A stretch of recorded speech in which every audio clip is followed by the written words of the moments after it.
Leviticus chapter 2, verse 1. When anyone brings a grain offering to the Lord, their offering is to be of the finest flour.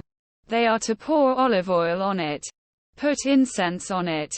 Verse 2. And take it to Aaron's sons the priests.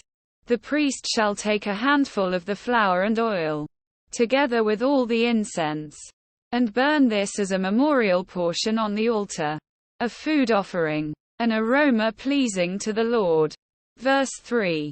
The rest of the grain offering belongs to Aaron and his sons. It is a most holy part of the food offerings presented to the Lord.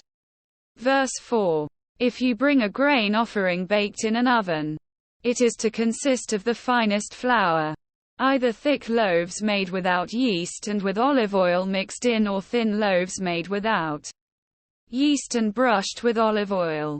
Verse 5. If your grain offering is prepared on a griddle, it is to be made of the finest flour mixed with oil, and without yeast. Verse 6. Crumble it and pour oil on it.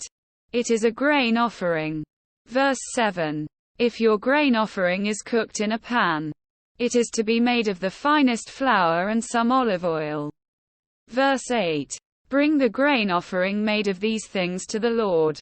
Present it to the priest, who shall take it to the altar. Verse 9. He shall take out the memorial portion from the grain offering and burn it on the altar as a food offering, an aroma pleasing to the Lord. Verse 10. The rest of the grain offering belongs to Aaron and his sons. It is a most holy part of the food offerings presented to the Lord. Verse 11. Every grain offering you bring to the Lord must be made without yeast. For you are not to burn any yeast or honey in a food offering presented to the Lord. Verse 12. You may bring them to the Lord as an offering of the first fruits, but they are not to be offered on the altar as a pleasing aroma. Verse 13. Season all your grain offerings with salt. Do not leave the salt of the covenant of your God out of your grain offerings. Add salt to all your offerings. Verse 14.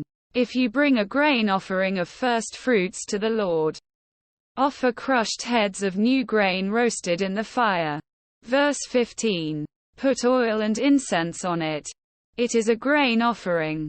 Verse 16. The priest shall burn the memorial portion of the crushed grain and the oil, together with all the incense, as a food offering presented to the Lord.